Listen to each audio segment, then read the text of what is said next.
जय हिंद दोस्तों, आप सभी का स्वागत है मेरे YouTube चैनल प्रशांत जीके वर्ल्ड में। तो आज हम शुरू करने वाले हैं स्टैटिक जीके सामान्य ज्ञान जो है इसका पार्ट 3 शुरू करने वाले हैं। सीरीज़ थर्ड सीरीज़ है, ठीक है, जो एसएससी जीडी और अन्य पेपरों के लिए काफ़ी ज़्यादा इंपॉर्टेंट है, क्योंकि जो इस पर मैं क्वेश्चन कराने वाला हूँ ये आप देखोगे किसी न किसी पेपर में ज़रूर आएगा, और एसएससी जीडी में तो देखोगे आएगा ही आएगा इसी टाइप का, ठीक है। अगर इससे पहले अगर आपने जो है मेरा टेलीग्राम चैनल ज्वाइन नहीं करा है तो डिस्क्रिप्शन में लिंक है, जाके अभी ज्वाइन कर लो। वहाँ पे मैं क्विज़ देता हूँ, बहुत सारे वहाँ पे जीके के नोट्स देता हूँ, पीडीएफ देता हूँ। और अगर आपको 2018 के एसएससी जीडी के प्रीवियस ईयर पेपर चाहिए तो लिंक दे रखा है मैंने डिस्क्रिप्शन में, अभी जाके आप वहाँ से डाउनलोड कर सकते हैं। तो मेरी वीडियो को पूरा एंड तक ज़रूर देखना। तो चलिए शुरू करते हैं। चलिए देखते हैं। सबसे पहले आज मैं आपको काफ़ी नई चीज़ें करवाने वाला हूँ, तो आप इस चीज़ को ध्यान से देखना। एक एक चीज़ को बहुत ज़्यादा इंपॉर्टेंट है पेपर में, और वीडियो को ज़्यादा से ज़्यादा शेयर करके आओ यार, ज़्यादा से ज़्यादा, ठीक है। चलो देखते हैं। सबसे पहला क्वेश्चन, सबसे पहले क्या बोला है, डीआरडीओ। तो सबसे पहले हमें यहाँ डीआरडीओ की फुल फॉर्म देखनी पड़ेगी, क्या होता है। डीआरडीओ की फुल फॉर्म होती है डिफेंस, पेपर में आ सकती है, डिफेंस रिसर्च डेवलपमेंट ऑर्गेनाइजेशन, ठीक है। क्या बोला मैंने, डिफेंस रिसर्च डेवलपमेंट ऑर्गेनाइजेशन। अगर पूछा जाएगा डीआरडीओ की स्थापना कब हुई, तो 1 जनवरी 1958 में इसकी स्थापना हुई। कब हुई, 1 जनवरी 1958 में। अगर पूछा जाएगा डीआरडीओ के अभी चेयरमैन कौन है, तो वो हैं जी सतीश रेड्डी। कौन है, जी सतीश रेड्डी, ठीक है। ये आप ध्यान रखना, जी सतीश रेड्डी क्या हैं, डीआरडीओ के चेयरमैन हैं। कौन है, जी सतीश रेड्डी। और हेडक्वार्टर, मुख्यालय कहाँ मिलेगा आपको डीआरडीओ का, नई दिल्ली में मिलेगा डीआरडीओ का मुख्यालय।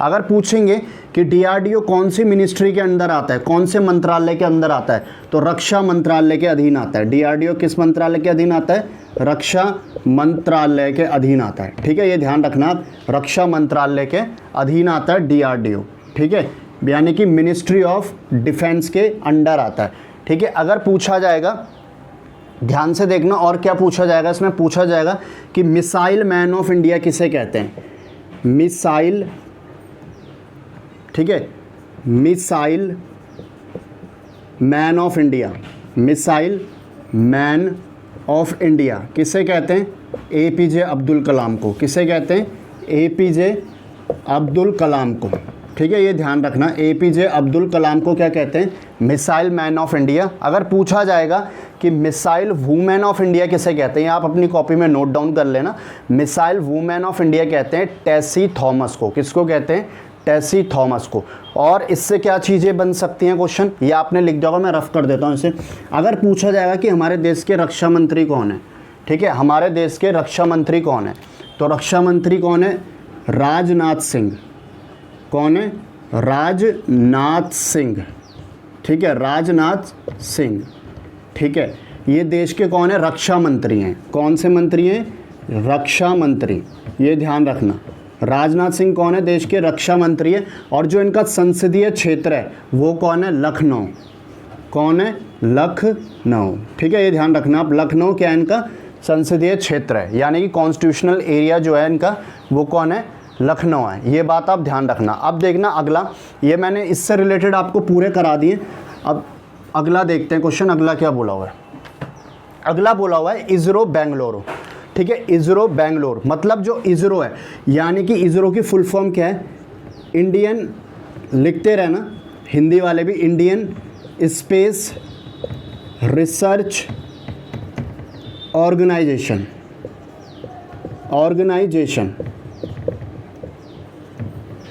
ठीक है। क्या है, इंडियन स्पेस रिसर्च ऑर्गेनाइजेशन, ठीक है। ये क्या है, इसरो की फुल फॉर्म है। इसरो का गठन कब हुआ, ये भी लिखना, 15 अगस्त 1969 में, ठीक है। 1969 में क्या हुआ, इसरो का गठन हुआ, 15 अगस्त 1969 में, ठीक है। अब पूछा जाएगा इसके चेयरमैन कौन है, तो हैं के सिवान। के सिवान इसके चेयरमैन है। और मुख्यालय कहाँ मिलेगा आपको इसरो का, मुख्यालय आपको मिलेगा इसरो का बेंगलुरु में, ठीक है। और बेंगलुरु को हम क्या कहते हैं, स्पेस सिटी या सिलिकॉन सिटी नाम से भी जानते हैं बेंगलुरु को। किस नाम से, स्पेस सिटी या सिलिकॉन सिटी। आप इस चीज़ को भी ध्यान रखना, ठीक है। अब इसे मैं रफ कर देता हूँ, आपने नोट डाउन कर लिया होगा, ठीक है, इसरो के बारे में, ठीक है। ये काफ़ी इंपॉर्टेंट चीज़ है इसरो के बारे में, आप कॉपी में से नोट डाउन कर लेना साथ साथ, ठीक है। अब देखते हैं BARC। BARC, पहली बात तो इसकी फुल फॉर्म क्या है। BARC की फुल फॉर्म है Bhabha atomic research centre. Bhabha atomic research centre, ठीक है, भाभा एटॉमिक रिसर्च सेंटर। अगर पूछा जाएगा कि ये किसने खोजा था, इसके फाउंडर कौन थे, खोजा किसने था, तो ये होम जे भाभा ने, होम जे भाभा, इन्होंने खोजा था, ठीक है। इन्होंने इसका क्या करी थी, शुरुआत करी थी, फाउंड करा था इन्होंने, ठीक है, होम जे भाभा ने, ठीक है। अब एक चीज़ और ध्यान रखना, अगर पूछा जाएगा कि इसकी स्थापना कब हुई, इसकी स्थापना कब हुई, तो इसकी स्थापना हुई थी 1954 में। कब हुई, 1954 में क्या हुई, इसकी स्थापना हुई। कब हुई थी, 1954 में। अगर पूछेंगे अभी इसके करंटली चेयरमैन कौन है, भाभा एटॉमिक रिसर्च सेंटर के अभी करंटली चेयरमैन कौन है, तो वो है, मैं ऊपर लिख रहा हूँ, अजीत कुमार मोहंती। अजीत कुमार मोहंती, ठीक है, ये लिख लेना। अजीत कुमार मोहंती क्या है, इसके भी अध्यक्ष हैं भाभा एटॉमिक रिसर्च सेंटर के। खोजा किसने था, जो फाउंड करा था, होम जे भाभा ने, ठीक है, ये ध्यान रखना। और कमेंट बॉक्स में आप लिख के बताना जो होम जे भाभा इन्होंने किस चीज़ की खोज की है, ठीक है। कमेंट बॉक्स पे लिखकर ज़रूर बताना किस चीज़ की खोज की है। अब देखते हैं अगला, मैं इसको रफ कर देता हूँ, ठीक है। इसके बाद हम आते हैं, और इसका जो आपको हेडक्वार्टर मिलेगा वो कहाँ मिलेगा, ट्रॉम्बे में। ट्रॉम्बे कहाँ है, ट्रॉम्बे है महाराष्ट्र में, ठीक है, ये ध्यान रखना। ट्रॉम्बे में आपको इसका हेडक्वार्टर मिलेगा, किसका, भाभा एटॉमिक रिसर्च सेंटर का। इसे मैं रफ कर रहा हूँ, देखो। अगला देखते हैं LIC। LIC, ये याद रखना। अब अगला है LIC। LIC देखो, LIC life insurance corporation, full form इसकी क्या है, लाइफ इंश्योरेंस कॉर्पोरेशन, इसकी फुल फॉर्म है, ठीक है, लाइफ इंश्योरेंस कॉर्पोरेशन, ये इसकी क्या है, LIC की फुल फॉर्म है। ध्यान रखना, LIC अधिनियम कब आया था, यानी कि LIC एक्ट 1956 में। 1956 में क्या आया, LIC का अधिनियम। अगर पूछेंगे कि LIC का हेडक्वार्टर कहाँ है, तो इसका हेडक्वार्टर कहाँ है, मुंबई में, ठीक है। मुंबई में आपको क्या मिलेगा, इसका हेडक्वार्टर। हिंदी वाले भी लिखते रहना। और जो अभी इसके अध्यक्ष हैं, चेयरमैन हैं, ठीक है, अध्यक्ष हैं, वो कौन है, MR कुमार।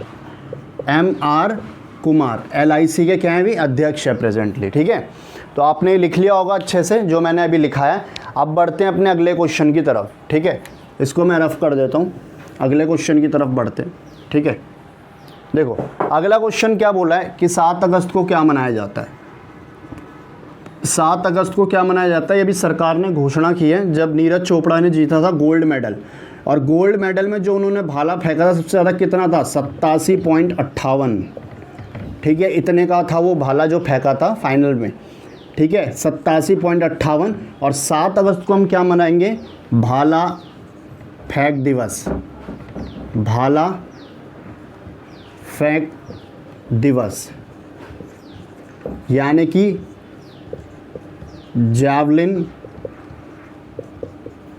थ्रो डे, ठीक है। भाला फेंक दिवस यानी कि जैवलिन थ्रो डे कब मनाया जाएगा, ये मनाया जाएगा 7 अगस्त को। कब मनाया जाएगा, 7 अगस्त को, ये सरकार ने घोषणा की है। और नीरज चोपड़ा में एक आर्मी का स्पोर्ट्स कॉम्प्लेक्स था पुणे में, ठीक है, उसका नाम भी चेंज क्या कर दिया गया है, Neeraj Chopra sport complex. Neeraj Chopra sports complex, ठीक है, ये किस पे कर दिया गया नाम, जो आर्मी का था पुणे में एक स्पोर्ट्स कॉम्प्लेक्स आर्मी का, ठीक है, उसका नाम कर दिया गया नीरज चोपड़ा स्पोर्ट्स कॉम्प्लेक्स। और ये आपको कहाँ पे मिलेगा, पुणे में, ठीक है, याद रखना से। ये अभी हाल ही में सरकार ने चेंज करा है, ठीक है। आपको पता है गोल्ड मेडल, एकमात्र गोल्ड मेडल जीतने वाले भारतीय थे टोक्यो ओलंपिक्स में, और अगर बोलेंगे कि सिंगल वे में दूसरे भारतीय थे, पहले भारतीय थे अभिनव बिंद्रा जिन्होंने 2008 के बीजिंग ओलंपिक में शूटिंग में जीता था, जो सिंगल में जीता था। और उसके बाद कौन थे, उसके बाद थे आपके नीरज चोपड़ा जिन्होंने टोक्यो ओलंपिक्स में जीता गोल्ड मेडल, ठीक है, भारत के लिए। इसे मैं रफ कर देता हूँ, फिर आगे देखते हैं, ठीक है, इसे रफ करके आगे देखते हैं। देखो अगला बोला यहाँ पे, जो अगला हमारा क्वेश्चन है, बोला बीएसएफ के डीजी कौन है। अभी बने हैं, अभी हाल ही में ही बने हैं। अगर पूछेंगे इससे पहले थे राकेश अस्थाना, ठीक है, ये दिल्ली पुलिस के बन गए हैं अब, ठीक है, कमिश्नर। अब जो बीएसएफ के बने इनका नाम है पंकज कुमार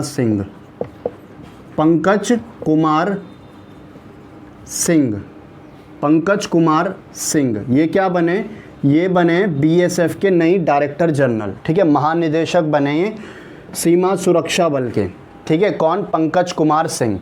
और स्थापना कब हुई सीमा सुरक्षा बल की, 1 दिसंबर 1965 को, 1 दिसंबर 1965 को। तो हम 1 दिसंबर को क्या मनाते हैं, बीएसएफ डे, ठीक है, ये है बीएसएफ डे, हमें 1 दिसंबर को मनाते हैं। स्थापना दिवस कब हुई थी, 1 दिसंबर 1965 में।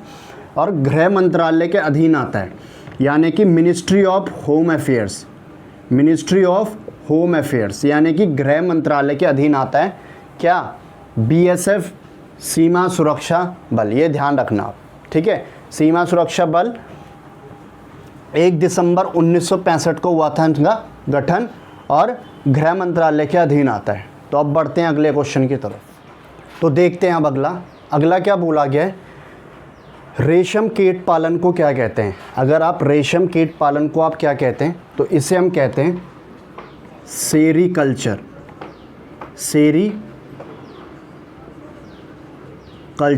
ठीक है, सेरीकल्चर हम इसको कहते हैं, रेशम कीट पालन को। अंगूर की खेती को हम क्या कहते हैं, इसे हम कहते हैं बीटी कल्चर, ठीक है, आप ये ध्यान रखना, बीटी कल्चर कहते हैं अंगूर की खेती को। केचुआ पालन को क्या कहते हैं, वर्मी कल्चर, ठीक है, वर्मी कल्चर किसको, कछुआ पालन को। अगर मधुमक्खी पालन को कहेंगे एपी कल्चर, ठीक है, ये किसे कहते हैं, मधुमक्खी पालन को। मछली पालन को क्या कहेंगे, पीसी कल्चर, ये ध्यान रखना, पेपर में पूछा गया है कहीं बारी, पीसी कल्चर, ठीक। फूल की खेती को हम क्या कहते हैं, फ्लोरा कल्चर, ठीक है। और जो सब्जियां होती है उसकी खेती को हम क्या कहते हैं, ओलेरा कल्चर, ठीक है। आपको ये सब समझ आ गया होगा। फिर से मैं एक बारी बोल रहा हूँ, अगर पूछेंगे रेशम कीट पालन को क्या कहते हैं, तो सेरीकल्चर। अंगूर की खेती को क्या कहते हैं, बेटीकल्चर। केचुआ पालन को क्या कहते हैं, वर्मी कल्चर। मधुमक्खी पालन को एपीकल्चर। मछली पालन को पीसी कल्चर। फूलों की खेती जो होती है वो फ्लोरा कल्चर। और वेजिटेबल की खेती को कहते हैं ओलेरा कल्चर, ठीक है। ये आप ध्यान रखना, पेपरों के लिए ये बहुत ज़्यादा इम्पॉर्टेंट है ये पेपरों के लिए पूछा जाता है। रीजनिंग में भी आ जाएगा ये, किस पे, समानता वाले में ऐसे पूछ लेगा, ये कल्चर इससे रिलेटेड है तो ये किससे होगा। तो ये ध्यान रखना, ये मैंने आपको बता दिया, पेपरों के लिए काफ़ी ज़्यादा इंपॉर्टेंट है। आप हिंदी वाले अपनी कॉपी में से नोट डाउन कर लेना। ये है sericulture, viticulture, vermiculture, apiculture, pisciculture, floriculture और ओलेरा कल्चर, ठीक है। ये हैं जो मैंने लिखवाए आपको। चलिए अब बढ़ते हैं अगले क्वेश्चन की तरफ। अब देखते हैं अगला क्वेश्चन। अगला क्या बोला है, भारत विश्व में क्षेत्रफल का कितना प्रतिशत है। जो भारत पूरा विश्व है उसमें जो भारत जहाँ पे आता है उसका क्षेत्रफल पूरे विश्व का कितना है, तो वो है 2.4%। ये ध्यान रखना, कितना है, 2.4। पेपर में पूछा गया है बार बार ही। अगर यहाँ पे एक क्वेश्चन और पूछ लेगा कि भारत विश्व, ध्यान से देखना, भारत विश्व में जनसंख्या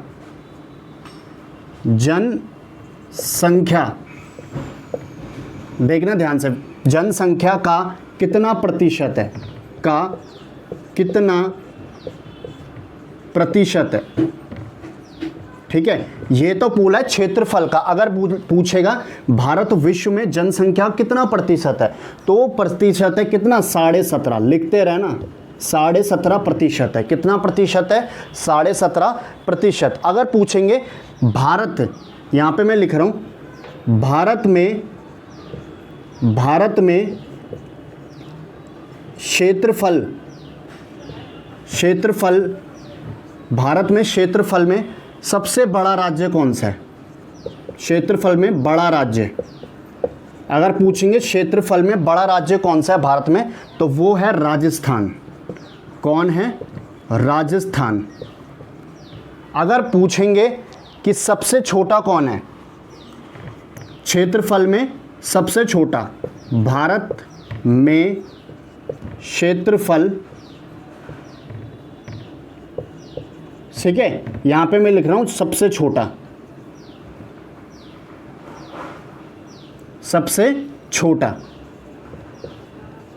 कौन है, सबसे छोटा आप बता सकते हैं क्षेत्रफल में, सबसे छोटा कौन है क्षेत्रफल में, तो वो है कौन, बता सकते हैं, तो वो है गोवा।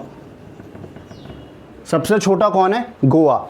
अगर यहाँ पे और क्वेश्चन पूछा जाएगा, और भी पूछा जा सकता है, यहाँ पे देखो क्या पूछा जाएगा, ध्यान से देखना। अभी तो मैंने ये लिखवाया आपको, अब क्या पूछा जाएगा अगला क्वेश्चन, ये आपने लिख लिया होगा कि भारत में जनसंख्या का कितना प्रतिशत है, 17.5% है। ठीक है, भारत विश्व में जनसंख्या कितना, मतलब जो पूरी विश्व की जनसंख्या है, भारत की जनसंख्या कितना प्रतिशत है उसकी, 17.5 है।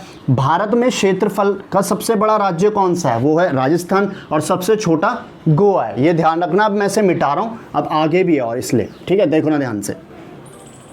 अगर बोलेंगे कि भारत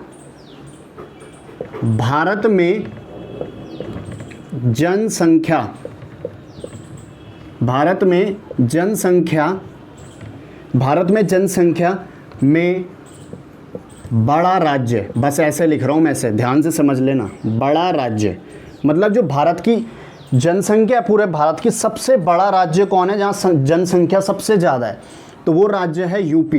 कौन है, यूपी। अगर पूछेंगे कि सबसे छोटा कौन सा है जहाँ पे जनसंख्या है, भारत में जनसंख्या, लिखते रहना, भारत में जनसंख्या में छोटा कौन सा है, जनसंख्या में छोटा, तो वो कौन है, सिक्किम। ठीक है, लिख देना यहाँ पे सिक्किम। ठीक है, यहाँ हिंदी में भी लिख रहा हूँ मैं, सिक्किम। ठीक है, सिक्किम सबसे छोटा है, सिक्किम, ये ध्यान रखना आप। कौन है, सिक्किम सबसे छोटा है। और सबसे अगर बड़ा पूछेंगे तो उत्तर प्रदेश है। अगर पूछेंगे विश्व में सबसे बड़ा क्षेत्रफल वाला देश कौन सा है, विश्व में सबसे बड़ा क्षेत्रफल वाला देश कौन सा है, तो विश्व में सबसे बड़ा क्षेत्रफल वाला देश कौन सा है, वो है रशिया। ठीक है, जिसे हम कहते हैं रूस।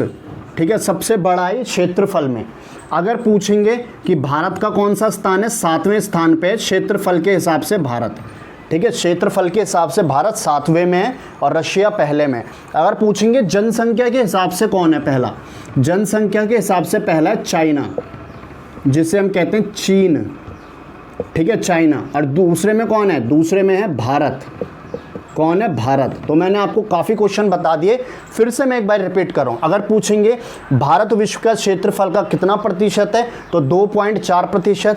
अगर जनसंख्या का पूछेंगे पूरे विश्व में कितना है जनसंख्या का, तो वो है 17.5%। अगर पूछेंगे क्षेत्रफल में सबसे बड़ा देश कौन सा है, तो रूस है। और अगर पूछेंगे जनसंख्या में सबसे बड़ा देश कौन सा है, तो वो है चाइना। ठीक है, ये चीज़ें आप ध्यान रखना। अब देखो अगला क्या बोल रहा है, क्योटो प्रोटोकॉल कब हुआ। अगला बोल रहा है क्योटो प्रोटोकॉल, ये किससे संबंधित है, क्योटो प्रोटोकॉल। देखना, क्योटो प्रोटोकॉल हुआ कब, ये हुआ 1997 में। ठीक है, कब हुआ ये, 1997 में। और क्योटो कहाँ मिलेगा आपको, क्योटो, ये ध्यान से सुन लेना, क्योटो आपको मिलेगा जापान में। कहाँ मिलेगा, जापान में। ठीक है, ये मिलेगा आपको जापान में। समझौता जो हुआ था 1997 में हुआ। और लागू कब हुआ, लागू हुआ 2005 में। कब लागू हुआ, 2005 में। पर ये है किससे संबंधित, ये संबंधित है ग्रीन हाउस गैस से। किससे, ग्रीन हाउस गैस से संबंधित है, ये ध्यान रखना, ग्रीन हाउस गैस। ठीक है, ग्रीन हाउस गैस से संबंधित है क्योटो प्रोटोकॉल, जो 1997 में हुआ और लागू हुआ 2005 से। ये बात आप ध्यान रखना, क्योटो प्रोटोकॉल, ठीक है। और क्योटो आपको कहाँ मिलेगा? जापान में, जहाँ भी हाल ही में 32वें ओलंपिक्स, समर ओलंपिक्स कंडक्ट किए गए थे, ठीक है। अब आगे देखते हैं, अगला जो है, इसको रफ कर रहा हूँ मैं, अगला देखते हैं, अगला क्या बोल रहा है। अगला बोल रहा है कि स्टॉकहोम सम्मेलन कब हुआ। स्टॉकहोम सम्मेलन, देखो पहली बात इसको समझना पड़ेगा ये किससे है, ठीक है। हुआ कब? ये 1972 में हुआ था। कब हुआ था? 1972 में हुआ था। और इस पे ध्यान रखना, इस पे एक चीज़ आप ध्यान रखना, स्टॉकहोम, मैंने क्या बोला, जो स्टॉकहोम है ये स्वीडन की राजधानी है। एक देश है, यूरोपियन देश स्वीडन, उसकी राजधानी है स्टॉकहोम। और आपको पता है स्वीडन में जो है टोटल 6 में से जो 6 नोबेल प्राइज़ होते हैं, 5 दिए जाते हैं स्वीडन में। कौन कौन दिए जाते हैं स्वीडन में? सबसे पहले दिया जाता है लिटरेचर का, ठीक है, साहित्य का, लिटरेचर साहित्य का, ठीक है। दूसरा फिजिक्स का, फिजिक्स का नोबेल प्राइज़ भी यहीं दिया जाता है। तीसरा केमिस्ट्री का, केमिस्ट्री का भी इसी में दिया जाता है। चौथा है किसका? चौथा है आपका इकोनॉमिक्स का, यानी कि अर्थशास्त्र का, ठीक है। और 5वां है मेडिसिन का, मेडिसिन का, ठीक है। ये ध्यान रखना। तो स्वीडन में जो है 5 नोबेल प्राइज़ दिए जाते हैं। कौन कौन?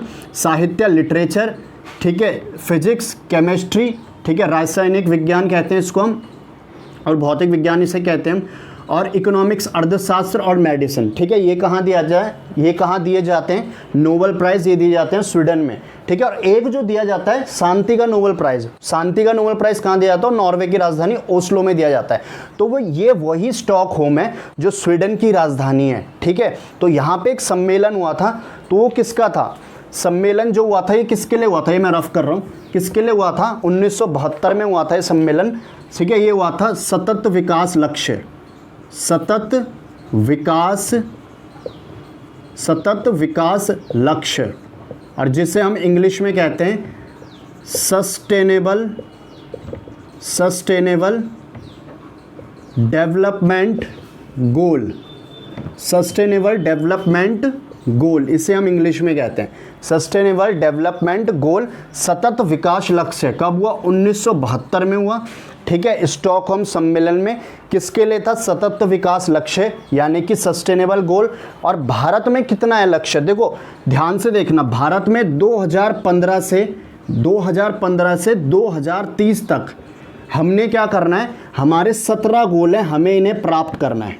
17 गोल को हमें प्राप्त करना है 2015 से 2030 तक, ठीक है। तो पूछेंगे कि सतत विकास लक्ष्य कितना है, तो वो लक्ष्य है 2030 तक हमने कितने गोल, पेपर में पूछा गया है बहुत बारी, मैं बता रहा हूँ बार बारी, ठीक है। 17 गोल, टोटल कितने गोल हैं सतत विकास लक्ष्य में? 17 गोल हैं। अगर पूछेगा कि कितने, इसका लक्ष्य कब तक है, कि ये 17 गोल हम पूरे कर लेंगे 2030 तक हमारा जो लक्ष्य है, ठीक है, 2015 से 2030 तक, और टोटल है 17 गोल, ठीक है। ये चीज़ आप ध्यान रखना। और 1972 में हुआ था स्टॉकहोम सम्मेलन, तो वहाँ पे ये हुआ था। अब देखो अगला इस पे और क्या बनेगा? अगर पूछेंगे सतत विकास जो लक्ष्य है, इस पे क्या निकाला था? सूचकांक निकाला था एक, सतत विकास लक्ष्य का सूचकांक निकाला था एक, यानी कि सस्टेनेबल डेवलपमेंट गोल का इंडेक्स। तो उस पे पहले नंबर पे कौन सा राज्य था? तो वो राज्य था केरला था सबसे पहले नंबर पे। करंट अफेयर का क्वेश्चन है, ठीक है। सतत विकास लक्ष्य जिस पे नंबर, जो एक सूचकांक निकाला गया था, उस पे नंबर 1 राज्य कौन था? केरला था, ठीक है। ये चीज़ आप ध्यान रखना, कौन था? केरला। कौन था? केरला था, ठीक है। अब मैं इसे रफ कर रहा हूँ, आगे देखते हैं, ठीक है। ध्यान से देखना। अब आगे बोल रहा है सेंट पीटर्सबर्ग। इससे क्या समझते हैं आप? देखो सेंट पीटर्सबर्ग जो है ना, ये बाघों से संबंधित है। जो बाघ है ना, बाघ जो जिन्हें हम टाइगर बोलते हैं, ठीक है, ये ध्यान रखना, बाघ को हम टाइगर बोलते हैं, ये उससे संबंधित है। तो उसमें हुआ था इनका सम्मेलन, जो कब हुआ था? 2010 में। बाघों से रिलेटेड सम्मेलन है, ठीक है, बाघों से रिलेटेड सम्मेलन है। मतलब कि विश्व में जो है बाघों की जनसंख्या कैसे बढ़ाई जाए, ठीक है। और आपको पता भी, हाल ही में T/2 अवार्ड मिला था किसको? पीलीभीत टाइगर रिजर्व को,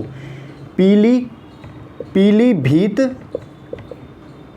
टाइगर रिजर्व को, ठीक है, टाइगर रिजर्व को, ठीक है। पीलीभीत टाइगर रिजर्व को क्या मिला था? अभी T/2 पुरस्कार मिला था हाल ही में, ये भी करंट अफेयर का क्वेश्चन है, पूछा जाएगा किसको मिला है, ठीक है, ध्यान रखना आप इस चीज़ को, पेपर में पूछा गया है बहुत बारी। पीलीभीत टाइगर रिजर्व को कौन सा मिला, क्योंकि इन्होंने क्या करा था, बाघों की संख्या को दुगना कर दिया था, इसलिए इनको अवार्ड दिया गया T/2 अवार्ड। अगर पूछा जाएगा सेंट पीटर्सबर्ग, और हाँ आपको इस सेंट पीटर्सबर्ग मिलेगा कहाँ पे, ये मिलेगा आपको रशिया में, रूस में मिलेगा आपको सेंट पीटर्सबर्ग, आप ये चीज़ ध्यान रखना, ठीक है। और रशिया की जो, रूस की जो राजधानी है, रूस की राजधानी क्या है, मॉस्को, क्या है, मॉस्को। और जो यहाँ की करेंसी है ये है रूबल, यानी कि मुद्रा क्या है यहाँ की, रूबल है, और मॉस्को यहाँ की राजधानी है, ठीक है। तो अब बढ़ते हैं अगले क्वेश्चन की तरफ। तो चलिए देखते हैं अब हम कुछ इंपॉर्टेंट चीज़ देखने वाले हैं, ध्यान से देखना। अब यहाँ पे लिखा हुआ है मैंने आसियान, आसियान के सबसे पहले फुल फॉर्म लिखो आप यहाँ पे, इसके बारे में मैं बहुत सारी चीज़ें बताने वाला हूँ, लिखो। आसियान के बारे में सबसे इंपॉर्टेंट चीज़ क्या है, पहले उसकी फुल फॉर्म ही इंपॉर्टेंट है। एसोसिएशन लिखना, इंग्लिश में भी लिख लेना, इसको कोई दिक्कत नहीं है, पेपर में फुल फॉर्म आएगी इसकी, association of south east Asian Nations, ठीक है, इसकी फुल फॉर्म है, क्या है, association of south east Asians nation, ये चीज़ आप ध्यान रखना। कब इसकी गठन कब हुआ, इसका गठन हुआ 1966 में, कब हुआ, 1967 में हुआ इसका गठन, ठीक है। हेडक्वार्टर कहाँ है इसका, जहाँ हेडक्वार्टर कहाँ है इसका आसियान का, ये है जकार्ता में, जकार्ता, जकार्ता किसकी राजधानी है, इंडोनेशिया की, इंडोनेशिया। और 2018 के यहाँ एशियन गेम भी हुए थे इंडोनेशिया में, एक एशियन कंट्री है, इंडोनेशिया की राजधानी जकार्ता है, और करेंसी चलती है मुद्रा। मैं हिंदी से बोल रहा हूँ मुँह से, तो आप लिख लेना, इसको नोट कर लेना, ठीक है। अगर पूछेंगे कि इसके कितने मेंबर हैं, तो 10 मेंबर हैं, कितने मेंबर हैं, 10 मेंबर हैं आसियान में। कितने, क्या भारत इसका मेंबर है, नहीं है, इंडिया इसका मेंबर नहीं है, इंडिया इसका मेंबर नहीं है, ठीक है, 10 मेंबर हैं इसके, ठीक है। कब हुआ था गठन, 1966 में, 1967 में। हेडक्वार्टर कहाँ मिलेगा, जकार्ता इंडोनेशिया में, ठीक है। और फुल फॉर्म क्या है, association of south east Asians Nations, ये इसकी फुल फॉर्म है, ठीक है। अगर पूछा जाएगा कि जो आसियान मेंबर है, ये आसियान मेंबर, ठीक है, आसियान जो मेंबर है, ये रिपब्लिक डे की, जो हमारी गणतंत्र दिवस होता है, उस पे कौन से गणतंत्र दिवस में ये चीफ गेस्ट थे, जो मेहमान के रूप में बुलाए गए थे, आसियान के जो 10 मेंबर हैं, उनको कौन सी भी गणतंत्र दिवस जो हमारी हुई थी, कौन से ईयर में हुई थी, जिनको चीफ गेस्ट के रूप में इनको बुलाया गया था, जिससे बुलाते हैं ना, बराक ओबामा भी आया था, ठीक है, बहुत सारे जो फॉरेन आते हैं 26 जनवरी को, ठीक है, उस पर बुलाया गया था। तो वो थी 26 जनवरी 2018 वाली में, 26 जनवरी 2018 वाली में बुलाया गया था इनको, ठीक है, 26 जनवरी जो 2018 को हुई थी ना, और वो 69 नंबर का गणतंत्र दिवस था हमारा, 69 नंबर का, 69 नंबर का गणतंत्र दिवस था, और बुलाया गया था इन्हें 2018 में, आसियान के 10 मेंबर को, जो हमारे क्या थे, चीफ गेस्ट थे, ठीक है, मेहमान थे रिपब्लिक डे परेड के, ठीक है, किसके, रिपब्लिक डे परेड के, ये आप ध्यान रखना। अब इसमें टोटल कितने मेंबर है, 10 मेंबर है। अब वो 10 मेंबर कौन कौन से, आपने नोट कर लिया होगा, मैं यहाँ पे 10 मेंबर नोट कर रहा हूँ, इसलिए मैं इसको मिटाना पड़ेगा। वो 10 मेंबर कौन कौन है देखना, देखो, सबसे पहला जो मेंबर है वो लिखते रहना आप, सिंगापुर, सिंगापुर, ठीक है, सिंगापुर लिखते रहना आप। जो दूसरा मेंबर है ये है मलेशिया, दूसरा मेंबर कौन है, मलेशिया, लिखते रहना। तीसरा मेंबर कौन है, तीसरा मेंबर है ब्रूनेई, ब्रूनेई, सब आपको ये एशियन कंट्रीज़ हैं जो है, ब्रूनेई। और जो चौथा मेंबर है वो कौन है, वियतनाम, चौथा मेंबर कौन है, वियतनाम। किसके मेंबर बता रहा हूँ मैं, आसियान के। पांचवा मेंबर कौन है, टोटल 10 मेंबर है, तो पांचवा कौन है, थाईलैंड,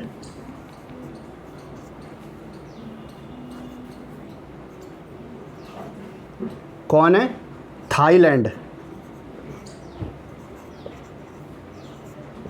ठीक है, थाईलैंड। छठा मेंबर कौन है, यहाँ पे मैं लिखते रह रहा हूँ, छठा मेंबर कौन है बताओ। छठा मेंबर है कंबोडिया, कंबोडिया, कंबोडिया, ठीक है, कंबोडिया जो छठा मेंबर है वो कंबोडिया है। और जो सातवां मेंबर है वो कौन है, वो है इंडोनेशिया, इंडोनेशिया, इंडोनेशिया,